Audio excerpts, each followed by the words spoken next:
tardes, Ixiara, ¿cómo estás? Bien, Bienvenida aquí en gracias nuestro por la live invitación. en el día de hoy sobre educación inclusiva. Ixiara es una profesional del área de educación especial y trabaja en diferentes áreas en el área de educación especial y puedes mencionarme también que tú eres maestra de sombras, ¿sí? Estás radicada en Guayaquil, ¿cierto? Sí, exactamente. Sí. Exacto. Entonces, bueno, vamos a hablar hoy de lo que es la educación inclusiva. Y esto tiene mucha tela que cortar, porque si bien es cierto, a veces estos temas se quedan como guardados en el vacío, no salen mucho, pero cuando vamos a las realidades digamos, de niños, de colegios, de su realidad, también se nota bastante, ¿no? Entonces, ¿cómo podemos nosotros hablar o dar una definición de lo que es educación inclusiva? Ok. La educación inclusiva se concibe como un proceso mediante el cual se abordan las necesidades educativas especiales dentro del ámbito regular, es decir, con alumnado que no presenta ninguna discapacidad o deficiencia, ¿ok? Ujú. Entendiéndose como discapacidad todas asociadas a discapacidad intelectual u otros trastornos asociados, como el autismo, que engloba varios trastornos, como es la parte de habilidades sociales, las habilidades de atención y concentración, memoria y sobre todo la parte de integración social, al igual que con los chicos que son síndrome de Down u con otros trastornos asociados a esa discapacidad, ¿ok? Ujú. Ajá. Y cuando hablamos, por ejemplo, de inclusión social con algún niño, tenemos autismo. ¿Cómo podría enfocarse la inclusión social para ellos? Principalmente con el alumnado con autismo o con trastorno generalizado del desarrollo, depende cuál sea el caso, porque también tenemos el autismo de alto rendimiento, que son nuestros alumnados con Asperger u otro nivel de autismo, pero que su capacidad es mucho más flexible que la de otros casos, ¿ok? Entonces, con esa población, lo que el colegio exige es el papel de la maestra sombra o tutora sombra, ¿ok? Para guiar al niño y incluirlo en las actividades mientras que él se sienta de una forma armónica, adecuada y fluyendo con los demás niños o adolescentes en tal caso como sea la institución, si él esté con un grupo de niños pequeños, niños grandes, o sea un salón de educación básica que son niños más grandes, ayuden también los niños en esa comprensión de la inclusión. Lo que va a dar la integración social es que esos niños entiendan la discapacidad que presenta el niño para ellos poder ayudarlo y poder integrarlo en las actividades culturales, académicas, físicas y todo lo que involucra la participación del niño en el centro educativo.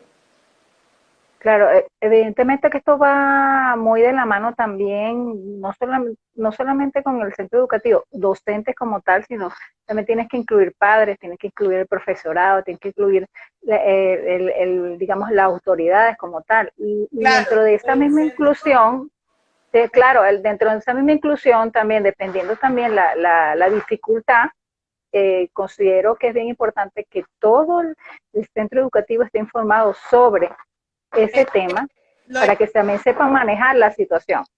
lo ideal es que el centro educativo cuente con un departamento de orientación educativa. ¿Okay? Aquí en Guayaquil está concebido como un DES. Ese departamento debe estar con un equipo que conforme orientadores, psicólogos, psiquiatras, tal vez un pediatra, que integre ese equipo y principalmente también psicopedagogos que ayuden a la inclusión de ese alumno y a la integración social y académica de ese grupo que está allí de inclusión. Por lo general se deben manejar 2 o 3 niños en cada salón, sería lo ideal, también para apoyar al docente de aula a que tenga las herramientas de cómo va a trabajar con ese alumnado y qué adaptaciones curriculares va a realizar. Ya. Eh, Dime algo, cuando ustedes están trabajando en este proceso de niños en aula, ustedes trabajan un solo niño cuando cuando tienen alguna discapacidad o trabajan grupal dentro de la misma aula.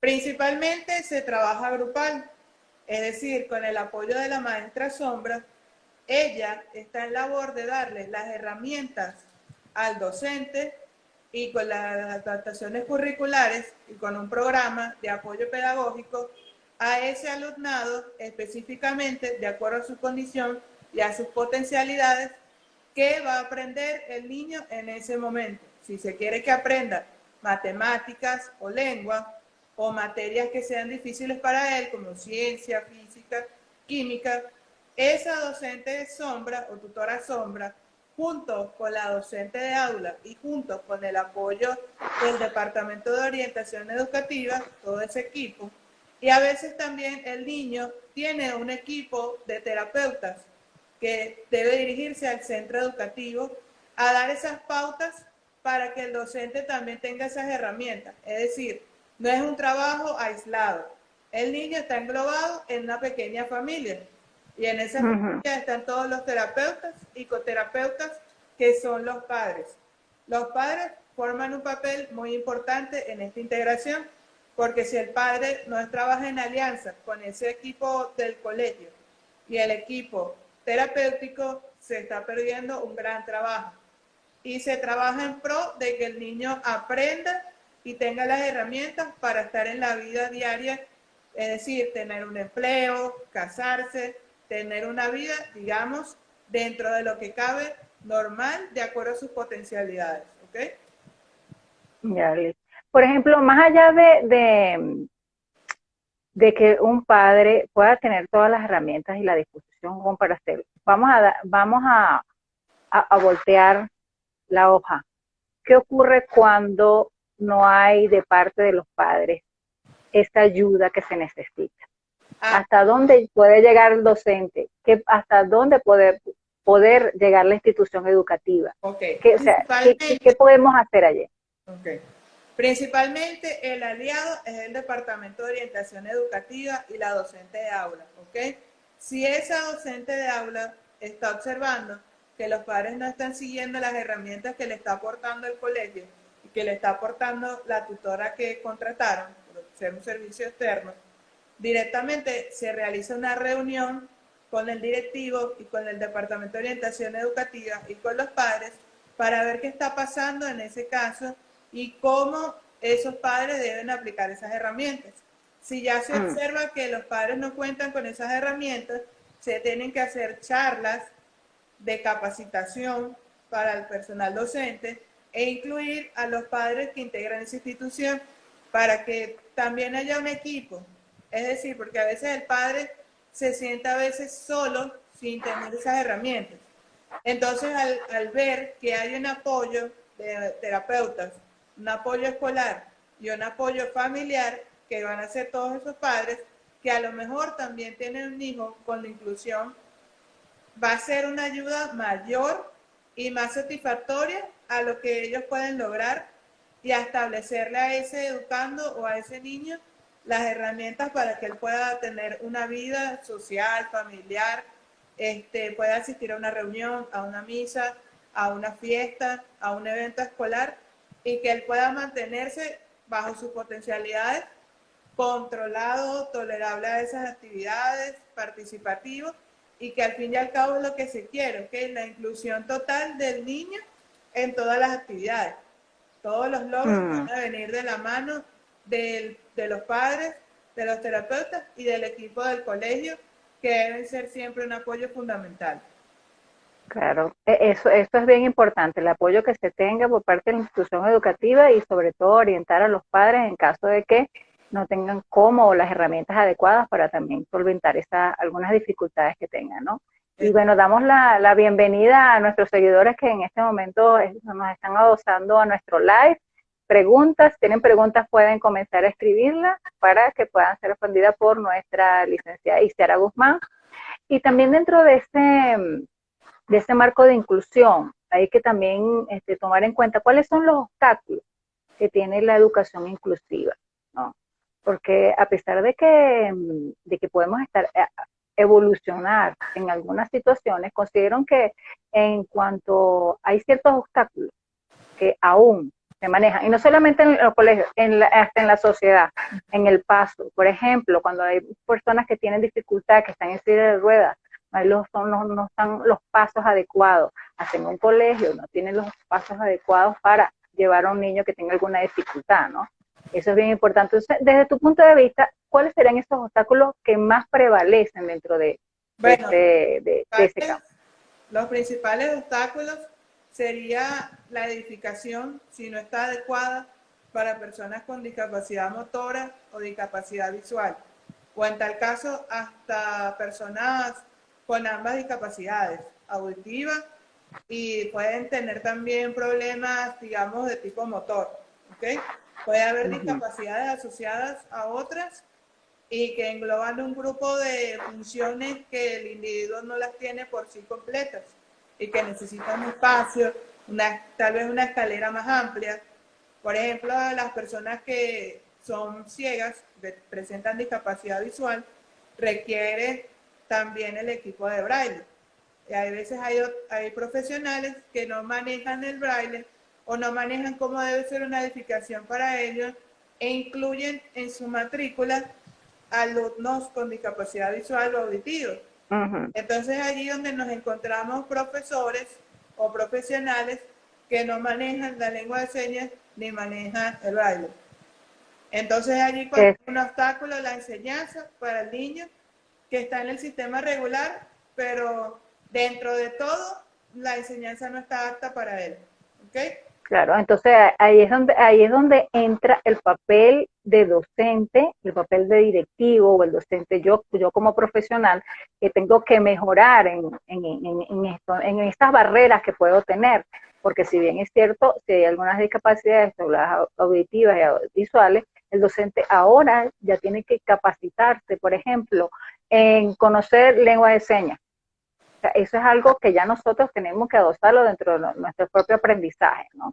Y yo sé que ese es un proceso, que esto no es fácil de entender, pero se puede hacer. Entonces, los docentes ahora, aparte de todas las actividades que puede hacer, tienen que formarse. Entonces, de esa forma tú te sientes más empoderado de ese conocimiento y en algún momento te puede llegar a una situación o tú mismo puedes dar ese conocimiento a otro a través de la enseñanza y del aprendizaje.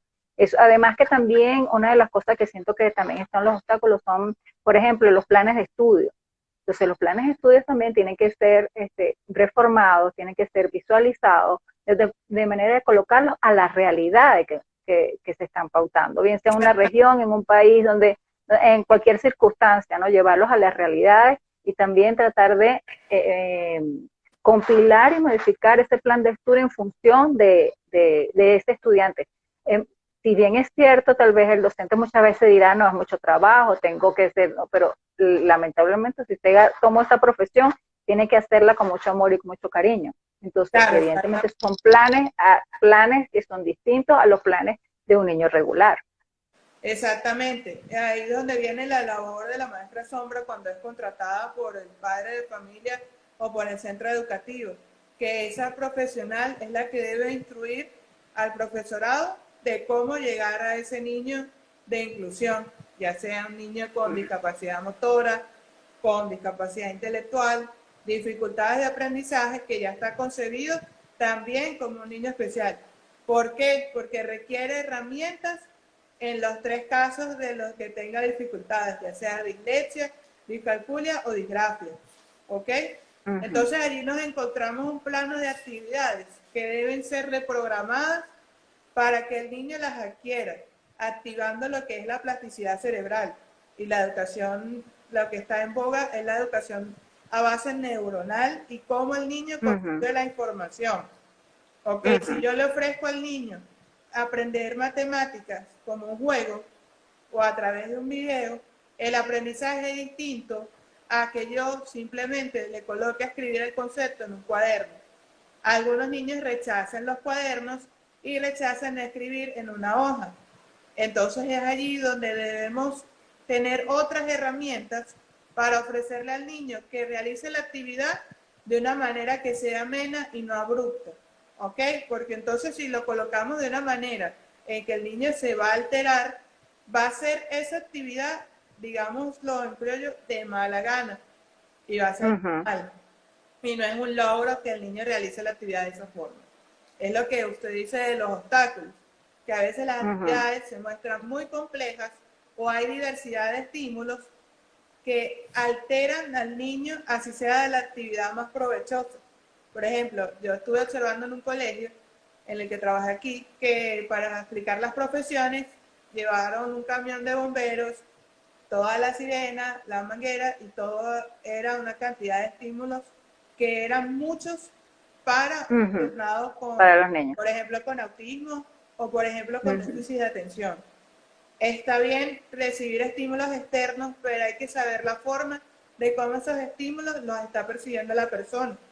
No sabemos si ese alumno le alteran los sonidos fuertes, le alteran las personas con disfraz o con vestuarios que tienen que tener, digamos, una capacidad diferente a la de otra persona para protegerse. No sabemos cómo vaya a reaccionar ese niño.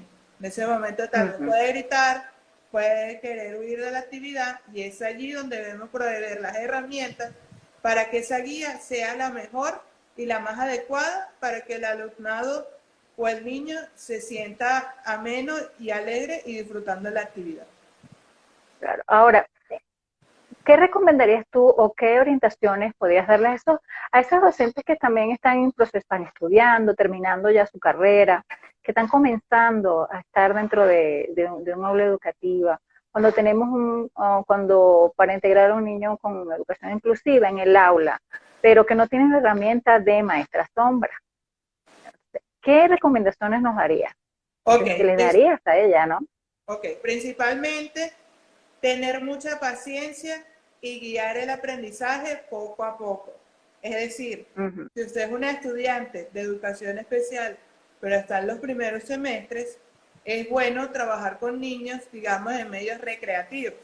Por ejemplo, yo empecé a trabajar a los 17 años en un parque infantil, digamos, ordenando las fiestas, recreando, ayudando a los padres, haciendo cursos de globomagia, pintacaritas. De allí, poco a poco, fui empezando a hacer suplencia en centros educativos, ir creciendo como maestra sombra y entrenamiento de otras profesionales. Entonces, se empieza poco a poco haciendo cursos, haciendo diplomados. Ahorita están muy en boga los live. Entonces podemos incluirnos en los live y en los sitios educativos que estén compartiendo esos live para nosotros aprender también de otros especialistas de otros países o tal vez de nuestro propio país que no conocíamos y que nos pueden impartir herramientas. Sobre todo leer y mantenerse al día. Siempre mantenerse informado de lo que está sucediendo actualmente en la educación. Totalmente ahora que estamos en la educación virtual y se debe estar más informado aún porque los padres no poseen las herramientas que posee el docente. Y es allí donde algunos padres pierden la paciencia, tienden a gritar. Entonces es allí donde el docente tiene que brindarle las herramientas para una crianza respetuosa, donde no se utilicen los gritos y ayudar al niño a que este proceso sea más llevadero, ¿ok? Porque esta pandemia nos llevó a estar más tiempo en casa, pero al contrario, debe ser un tiempo de conciencia, también de ver el crecimiento de los niños, cómo van adquiriendo esos aprendizajes de forma autónoma, de forma autodidacta, pero utilizando medios que tal vez ellos no sabían utilizar. Pintura, arte, teatro, expresiones y digamos unas pautas que a lo mejor el docente no se las pudo colocar en ese momento, pero que ahora se las puede colocar. Transmitir una película, leer un libro, todas esas herramientas que puede poseer el docente y eso es lo que yo recomiendo, siempre estar al día, mantenerse informado y mantenerse siempre en lo que es el medio social. Me refiero las redes sociales y la conectividad que nos lleva de unas personas a otras, porque por algo se inventaron estas redes y se crearon para que las personas se unieran de manera social e informativa. Claro, eso es algo bien importante. Ahora que estamos en época de pandemia, de coronavirus, también se han visto algunos casos, papitos que de repente están un poco desesperados, no saben cómo actuar o cómo enseñar a aquellos niños que tienen, por ejemplo, un TDA, que de repente tienen una conducta disruptiva. Entonces, bueno, a veces se hace un poco confuso también y también la idea es también tratar de orientarlos a ellos, ¿no? Ahora, te pregunto, a través de la educación virtual, desde tu punto de vista como docente de educación especial, ¿se puede manejar ese proceso? ¿Se puede llevar a cabo este proceso a través de la educación virtual? O sea, Depende. cómo llevarlo? ¿Cómo irlo? ¿Cómo en ese proceso? ¿Cómo hacerlo? Ok, depende de la discapacidad o dificultad que tenga el niño. Por ejemplo, un niño con déficit de atención tiene que tener un entorno que sea solamente para él aprender las clases, sin distractores externos, sin televisor o tablet, sino simplemente el equipo por el cual él va a recibir la instrucción. Y que el Uh -huh, padre tiene que estar allí presente para guiarlo en ese proceso. Un alumnado, por ejemplo, con dificultad de aprendizaje, igualmente no puede tener distractores externos, ni estímulos externos, ni ruido, conversaciones, todo tiene que estar en silencio prácticamente para que él pueda entender la actividad. Más si es un niño que tiene dificultades en la lectura, escritura o cálculo y que está aprendiendo algo que sea complejo, por ejemplo, el valor posicional, la unidad, decena, centena, unidad de mil. Esos procesos para un alumno con dificultades de aprendizaje son muy complejos. ¿Por qué? Porque presentan fallas o dificultades en hacer la abstracción de ese uh número -huh, a una tabla. Entonces allí donde el padre forma un coterapeuta. El padre es el guía y el docente, por supuesto, está guiándole la clase. Pero el padre es donde tiene un apoyo, tal vez un material lúdico. Por ejemplo, aquí en Ecuador se maneja lo que es la tabla 10. Es una tabla uh para -huh. enseñar el valor posicional y lo que es la unidad de serie y centena. Entonces, dentro del aula se trabaja con esa herramienta educativa donde el niño puede manejar de manera concreta lo que son las unidades, la decena y la centena. Ese es un ejemplo de un instrumento lúdico que utilizan aquí. Entonces, como ese, hay muchas herramientas, láminas de vocabulario, audiolibros, libros de, por ejemplo, de actividades, de coloreado, Uh -huh. cruzaletras, sopas de letras, todo eso que va a ayudar al niño a que él mantenga su cerebro y su plasticidad cerebral acorde a su edad. Es decir, adaptando las actividades a su edad y a su grupo, digamos, de edades en el que él esté involucrado. ¿Ok? Claro. También, entonces, en este caso, podríamos decir que definitivamente un apoyo para los padres en casa en este momento debería ser una maestra sombra, una maestra guía, una maestra que le ayude a aquellos niños que tienen alguna dificultad, bien sea tal vez en educación virtual, considero que es un gran método para manejarlo, pero ya que, bueno, se han flexibilizado algunas cosas, también sería bueno llevar, que la maestra sombra pueda llegar a la casa niño con por supuesto, con todos sus implementos de bioseguridad y pueda también de alguna forma trabajar de la mano del día al día con sus pautas educativas. Creo que ya se han abierto varias instituciones donde van con sus equipos de bioseguridad y trabajan directamente con el niño, porque eso también es importante, porque indiferentemente de que el año escolar concluya o no, pues vamos a seguir y seguramente esto se va a expandir y vamos a tener que seguir en este proceso, ¿no? de todo lo que tiene que ver con bioseguridad y todo lo que tiene que ver con la pandemia comunitaria. Y allí es otra cosa donde cae el punto, porque si tal vez está culminando un año escolar, está terminando un año escolar, los exámenes o las pruebas que se presentan para esos niños que tienen alguna dificultad son distintas a los niños a los niños regulares, ¿no? Entonces ese es un diseño que es aparte que también que lo tiene que manejar, digamos, el personal que es adecuado para eso, ¿no? Claro, es ahí donde entra la labor del Departamento de Orientación Educativa, de supervisar y coordinar cómo están siendo tratados e incluidos los alumnos dentro del sistema regular, si están siendo incluidos en todas las actividades, cómo se está trabajando con ellos.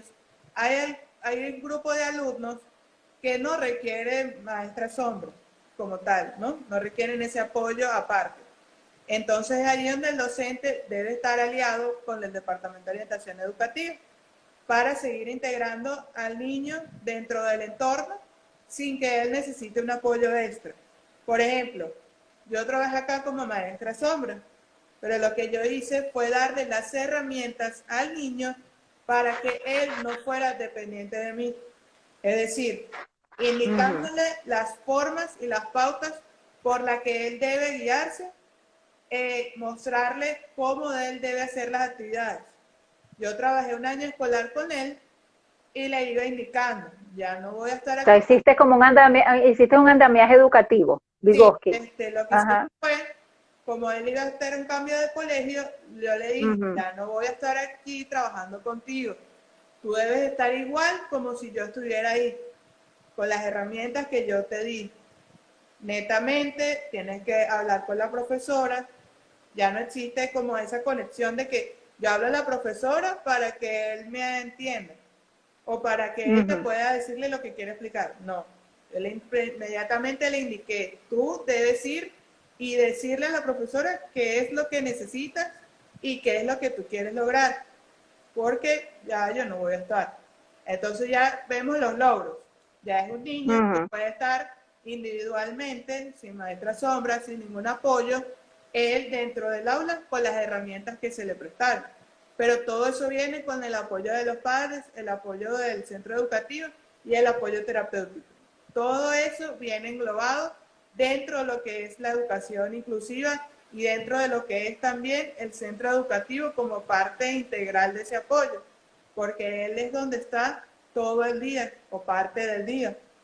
De allí Ujú. puede ir al centro terapéutico o simplemente puede estar en casa, pero todos los aprendizajes los recibe de la maestra propiamente o del tutor de grado, y ese tutor o ese docente es el que le va a dar las herramientas. Y él en casa va a decir, la profesora me indicó que hiciera esto.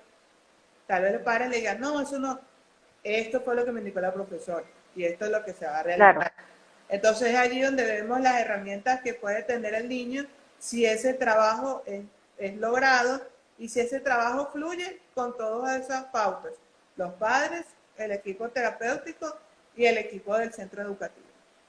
No, qué bueno, eso es súper importante. Además que definitivamente, vuelvo y reitero, el docente tiene que estar actualizado con todos los cambios y lo que ocurre ahora. Siempre no nos podemos quedar a un lado, siempre es como, es como los médicos, siempre estar en constante renovación de los conocimientos y eso es algo importante que no lo debemos dejar de lado.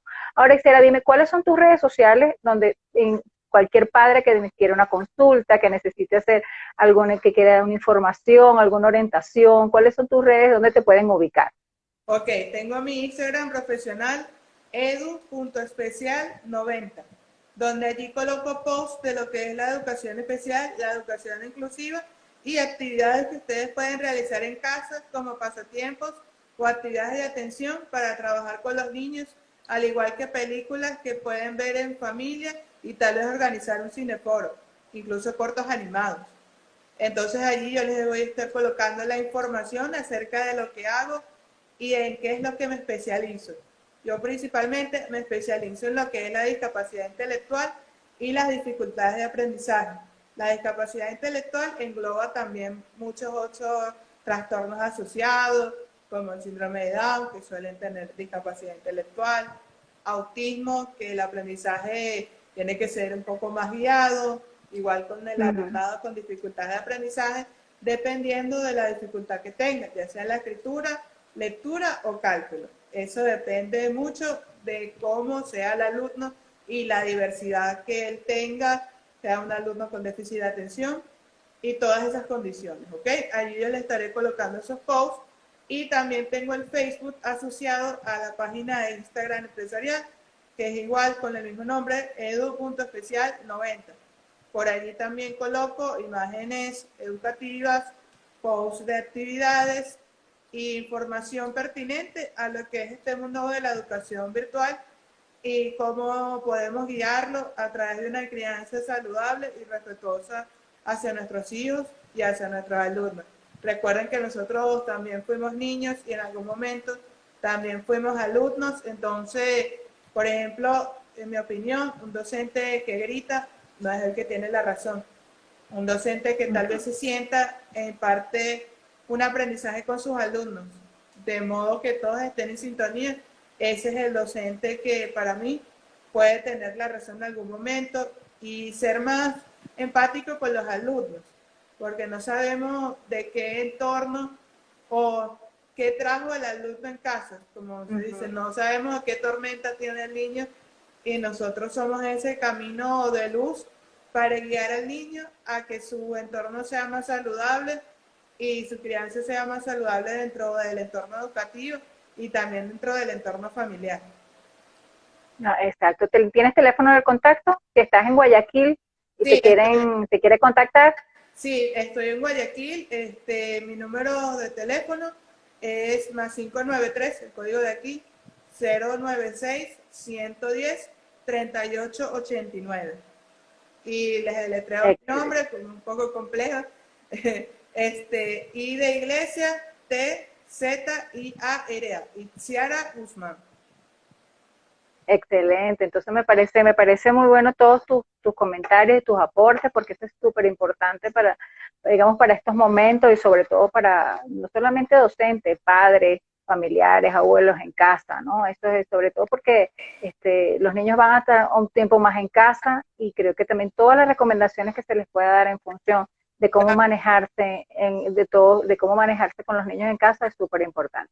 Bueno, te agradecemos a todas las personas que nos han seguido hasta el día de hoy, en este live, entonces dándole todas las recomendaciones. Gracias, Isiara, por tu comentario y por tu tan acertadas preguntas y respuestas que nos ha dado el día de hoy. Un abrazo fuerte y saludos a todos. Gracias por acompañarnos. Saludos, muchas gracias.